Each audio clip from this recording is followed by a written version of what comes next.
स्थल चिन्हित है, वहाँ पर गर्दनी बाग में जाकर धरना प्रदर्शन किया जाए, ये नोटिस भी दे दिया गया था। और उसके बाद नहीं मानने पर प्राथमिकी भी गांधी मैदान थाना में दर्ज की गई थी। और उसके बाद हम लोगों ने कई बार आग्रह किया विभिन्न चैनल से, विभिन्न माध्यमों से, यहाँ से हट करके जो निर्धारित स्थल है वहाँ पर लोग चले जाएं, वहाँ पर धरना प्रदर्शन करें शांतिपूर्ण ढंग से। लेकिन लोग नहीं माने। हम लोगों ने पर्याप्त समय भी दिया और उसके बाद नहीं माने तो आज 6 तारीख को सुबह जो है गिरफ्तारी की गई है। और उनके साथ लगभग 43 लोगों को हम लोगों ने डिटेन किया है। 15 गाड़ियाँ सीज हुई हैं और सबका वेरिफिकेशन हो रहा है। और अभी तक 43 में से लगभग 30 लोगों का वेरिफिकेशन हुआ है। इसमें से 5 लोग मात्र पटना से हैं और सभी कार्यकर्ता हैं पार्टी विशेष के, और बाकी विभिन्न जिलों से हैं। ये है सीन।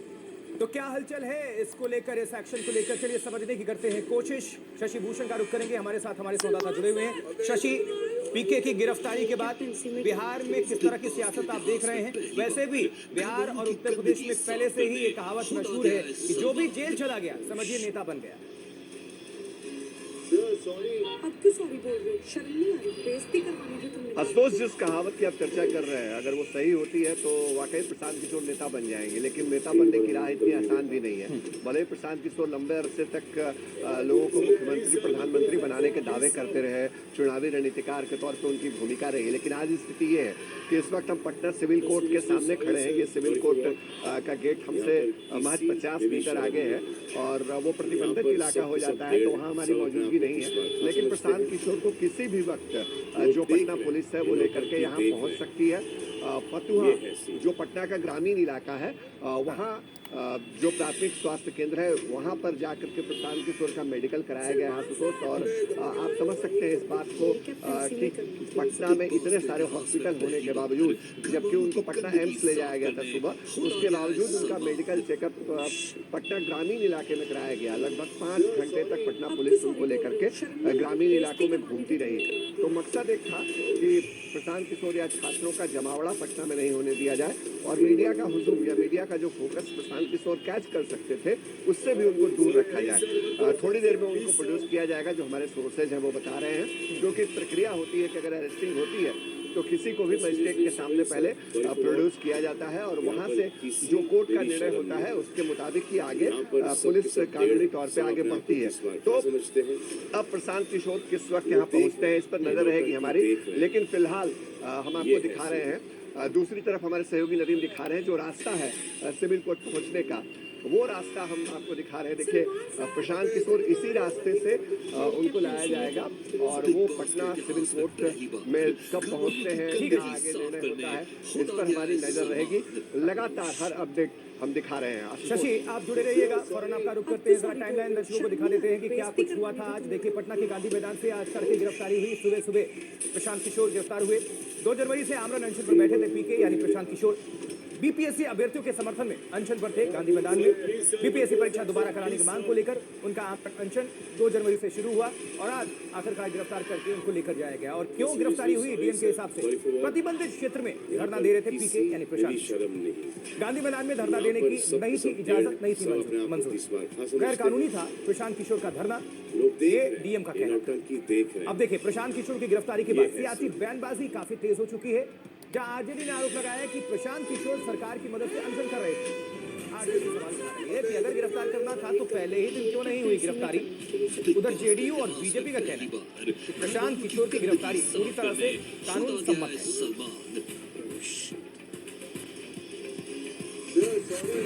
ये वीवीआईपी अनशन खा पी करके किया गया अनशन, ये छात्रों के आंदोलन की आड़ में अपनी सियासत चमकाने का जो प्रयास कर रहे थे। अब तो गंभीर सवाल है, अब तो पूरी तरह से सरकार और ये दोनों एक्सपोज हो गए। सरकार से मिली भगत थी और सरकार के संरक्षण में ये 4 दिनों से नाटक किया जा रहा था। पुलिस प्रशासन पर गंभीर सवाल खड़े होते हैं। जब प्रतिबंधित क्षेत्र था गांधी मैदान तो फिर वहाँ क्यों इजाजत दिया बैठने का, पहले ही दिन क्यों नहीं हटाया? ये सरकार के द्वारा प्रायोजित आंदोलन छात्र और नौजवान भी समझ रहे हैं। छात्रों के बीपीएससी अभ्यर्थियों के आंदोलन को बदनाम कर दिया, उनके भविष्य को अंधकारमय कर दिया। सबको पता है कि पटना में गर्दनीबाग थाने के पास एक निर्धारित धरना स्थल है, वहीं धरना किया जाता रहा है। बावजूद इसके जिस तरह से लगातार सरकार और प्रशासन को ठेंगा दिखाते हुए प्रशांत किशोर और उनके समर्थक गांधी मैदान स्थित महात्मा गांधी जी की मूर्ति के समक्ष लंबे समय से धरना पर बैठे थे, वो कहीं न कहीं एक अराजक कार्रवाई थी। प्रशांत किशोर जी जिस जगह धरने पर बैठे हुए थे वह प्रतिबंधित क्षेत्र है, प्रशासन की ओर से भी और कोर्ट की ओर से भी। दोनों ओर से वहाँ किसी तरह का धरना प्रदर्शन के लिए पहले परमिशन लेना पड़ता है और प्रशासन ने, पटना प्रशासन ने इसके लिए उनको पहले 4-5 दिन पहले ही उनको नोटिस भी दिया था, वहाँ अनाउंसमेंट भी करवाया था कि जगह को खाली करिए। लेकिन प्रशांत किशोर पहले छात्रों को उकसाने काम करते हैं, फिर प्रशासन को भड़काने उकसाने का उन्होंने भरदम प्रयास किया, लेकिन प्रशासन ने शांतिपूर्वक इस मसला का हल निकाला और आज तड़के सुबह उनको उठा करके उनको प्रशासन ले गया। चलिए, ये बात होगी बिहार की और अब बात दिल्ली के दंगल की। दिल्ली के मुख्यमंत्री आवास पर खर्चे को लेकर एक बार फिर से सियासी बवाल काफी तेज है। प्रधानमंत्री नरेंद्र मोदी ने रैली में यह मुद्दा उठाया तो आज दिल्ली बीजेपी के अध्यक्ष वीरेंद्र सचदेवा ने हमला बोला। वीरेंद्र सचदेवा ने कथित सीएजी रिपोर्ट का हवाला दिया। सीएजी रिपोर्ट अभी दिल्ली विधानसभा के पटल पर रखी नहीं गई है, लेकिन बीजेपी सूत्रों के मुताबिक 31 मार्च 2022 की ऑडिट में दिल्ली सीएम के बंगले पर करीब 33 करोड़ रुपए खर्च की बात कही गई है, जबकि 2023-24 की ऑडिट बाकी है। बीजेपी का आरोप है कि खर्च की राशि बहुत ज्यादा हो सकती है।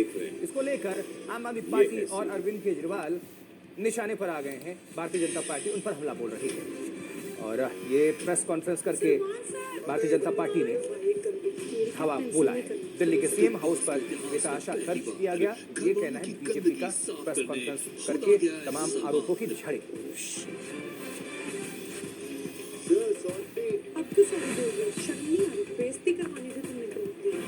सीएजी ने 139 सवाल खड़े किए, 139। DUAC और दिल्ली नगर निगम की परमिशन के बिना आपने इस बंगले को बना कैसे दिया?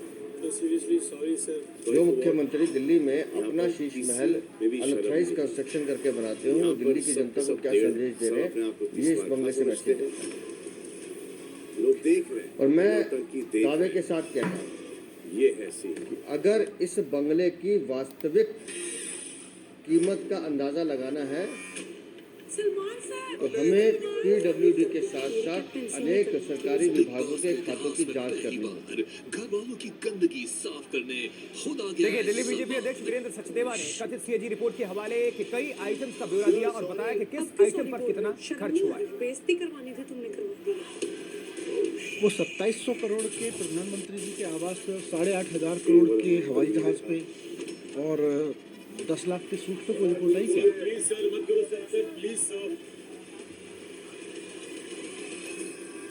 इसका हमने पहले भी बताया कि window curtain operated with water and track, यहाँ पर किसी में भी शर्म नहीं। 80 लिए गए, यहाँ पर कीमत सब के सब 1.5 है, 5.5 करोड़। इस बार कहाँ समझते हैं वो लोग देख रहे हैं। कौन सा ये टीवी, नौटंकी वो देख LED रहे टीवी हैं। क्या होता है, सोनी का। ये है सीन। 16 लिए गए, इसकी कीमत 64 लाख। अब जोड़ सके तो जोड़ लीजिएगा, ये 33 करोड़ से अलग है सब। बोस के स्पीकर लिए गए 4.5 लाख और सादा premium full body massage chair 4 lakh, recliner sofa 10 lakh, 80 वाट फ्री स्टैंडिंग लुमिनियर 9,20,000, 12 वाट LED smart down light 19.5 lakh की लाइट है। वहीं देखिए, भारतीय जनता पार्टी के आरोपों पर आम आदमी पार्टी की तरफ से पूर्व डिप्टी सीएम मनीष सिसोदिया ने जवाब दिया। वो 2700 करोड़ के प्रधानमंत्री जी के आवास पे, 8,500 करोड़ के हवाई जहाज पे यहाँ पर किसी और में भी शर्म 10 लाख के सूट पे कोई रिपोर्ट आई क्या? यहाँ पर सब के सब 1.5 है, सब अपने आप को ऐश्वर्या पालीवाल हमारे साथ हमारी संवाददाता जुड़ चुकी हैं। ऐश्वर्या, प्रधानमंत्री नरेंद्र मोदी ने शीश महल का चर्चा किया था, लगातार वो हमला बोल रहे हैं इसको लेकर, लेकिन सीएजी रिपोर्ट का हवाले देकर भारतीय जनता पार्टी लगातार अब घेर रही है। खुद वीरेंद्र सचदेवा ने पीसी कर दी। किस तरह से सियासत गरमाई हुई है दिल्ली में इस पूरे मामले को लेकर? मैं आपको बता दूं आशुतोष, देखिए जो मोर्चा संभाला जा रहा है भारतीय जनता पार्टी की तरफ से, वो संभाला हुआ है खुद प्रधानमंत्री नरेंद्र मोदी ने। और सही बताएं तो सही मायने में भारतीय जनता पार्टी की कैंपेनिंग की शुरुआत है वो प्रधानमंत्री ने जो प्रेस कॉन्फ्रेंस, प्रधानमंत्री ने जो रैलियां करी हैं उससे शुरुआत की गई है। और रैली में बार बार प्रधानमंत्री ने ये दिखाया कि किस तरीके से वो लोगों के जनता के लिए काम करते हैं। वहीं दूसरी तरफ है अरविंद केजरीवाल। और मैं आपको बता दूं भारतीय जनता पार्टी का ये कहना है कि जब नई कैग रिपोर्ट आई थी तो जो वो पैसे हैं जिसमें कि घर का रेनोवेशन किया गया था, घर को ऑलमोस्ट तोड़कर नया बनाया गया था, जिसे भारतीय जनता पार्टी शीश महल कह रही है, उसमें लगभग 70 करोड़ रुपए, ये भारतीय जनता पार्टी का कहना है कि लगभग 70 करोड़ रुपए का अमाउंट सामने निकल कर आएगा। भारतीय जनता पार्टी का ये भी कहना है कि ये वो पैसे हैं जो कोरोना के समय अरविंद केजरीवाल ने अपने घर के अंदर लगाए। इस पैसे से कोविड की दवाइयां आ सकती थी, बहुत कुछ किया जा सकता था, लेकिन अरविंद केजरीवाल ने जो प्राथमिकता दी वो अपने घर को दी। प्रधानमंत्री ने एक कंपैरिजन किया और कहा कि मैं चाहता तो मैं भी बना लेता, लेकिन मेरी जो प्रायोरिटी है वो है आज के देश के लोग, और मैं चाहता हूं कि मेरे घर हर इंसान की सर के ऊपर एक छत होनी चाहिए। इन्हीं सब चीजों को एक जो कंपैरिजन है वो हमें देखने को मिल रहा है भारतीय जनता पार्टी, आम आदमी पार्टी द्वारा। आम आदमी पार्टी भी काफी सारे तथ्य रख रही है सामने, लेकिन भारतीय जनता पार्टी का जो पूरा चुनाव है, जब तक कि आखिरी मतदान नहीं हो जाता दिल्ली में, वो शीश महल के मुद्दे को बार बार लेके आएंगे और कहीं ना कहीं एक कंपैरिजन करेंगे। ऐश्वर्या, आप बने रहिएगा, दोबारा आपका हम लोग करेंगे। और इस बीच एक बड़ी खबर आ रही है दिल्ली से जुड़ी हुई, जहां पर फाइनल वोटर लिस्ट जारी हो चुका है, इंतजार किया जा रहा था, और दिल्ली की फाइनल वोटर लिस्ट जारी हुई। पहले इसमें 1,55,24,858 मतदाता हैं। 1,55,24,858 वोटर्स की संख्या है दिल्ली में कुल। और दिल्ली की फाइनल वोटर लिस्ट इसी के साथ जारी, 1,55,24,858 मतदाताओं की संख्या है। और डिटेल्स के साथ कुमार कुणाल हमारे साथ जुड़ चुके हैं, हमारे संवाददाता। जी कुणाल, इस खबर पर और जो ज्यादा डेप्थ है, जो जानकारी आपके पास है, वो दर्शकों को भी। देखिए, जैसा आपने बताया कि 1,55,00,000 से ज्यादा मतदाता है, जिसमें 83 लाख से ज्यादा पुरुष मतदाता है, वहीं 71 लाख से ज्यादा महिला मतदाता है। तो इसका इंतजार था, क्योंकि ये एक ऐसी पूरा एक्सरसाइज था जिसकी वजह से दिल्ली में चुनावों का जो ऐलान है वो रुका हुआ था। तो अब जबकि फाइनल वोटर लिस्ट आ गई है, तो कभी भी दिल्ली में चुनावों का ऐलान हो सकता है।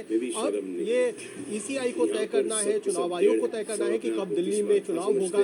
देखिए, 15 फरवरी से जो सीबीएसई की परीक्षाएं हैं वो शुरू होनी है, इसीलिए 15 फरवरी से पहले चुनाव और काउंटिंग दोनों पूरी करनी है। आज 6 तारीख हो गई है, तो कभी भी अब चुनाव आयोग चुनाव की तारीखों का ऐलान कर सकता है। जो आखिरी प्रक्रिया थी वो भी इसके साथ ही पूरी हो गई है। अक्टूबर के हिसाब से अक्टूबर में 1,53,00,000 से कुछ ज्यादा मतदाता थे, तो अक्टूबर से लेकर दिसंबर तक के बीच में जो मतदाताओं की संख्या बढ़ी है वो 1.5 लाख से ज्यादा बढ़ी है। अभी उसमें कितना लगभग 4 लाख नए वोटर जोड़े भी गए हैं, कई सारे नाम काटे भी गए हैं, उनको लेकर के सियासी विवाद भी हुआ। कुणाल, बहुत शुक्रिया आपका इस खबर पर जानकारी पहुंचाने के लिए। आम आदमी पार्टी की तरफ से इस वक्त संजय सिंह प्रेस कॉन्फ्रेंस कर रहे हैं, सीधा लिए इस देश की सबसे बड़ी गुंडों और गालीबाजों की पार्टी। यहाँ पर किसी में भी शर्म नहीं। पहले तो उस व्यक्ति को टिकट दिया जिसने संसद में गाली दी, समझते हैं उसकी योग्यता यह है कि उसने संसद में गाली दिया। ये है सीन। और उसने एक बयान और दिया कांग्रेस पार्टी के नेता के खिलाफ, प्रियंका गांधी के खिलाफ अभद्र टिप्पणी कैप्टनसी में करना थी। बिग बॉस के इतिहास में पहली बार एक शर्मनाक टिप्पणी की साफ करने खुद आ गया है सलमान। चुनाव में वो हमारे खिलाफ लड़ सकते हैं, कोई बात नहीं, अब क्यों सॉरी बोल रहे हो? लेकिन जहां महिला सम्मान की बात आती है, अरविंद केजरीवाल और आम आदमी पार्टी कोई मतभेद नहीं रखते। सबसे पहले महिलाओं का सम्मान है। हमने कल उस पर बयान दिया, आम आदमी पार्टी के एक एक नेता ने बयान दिया।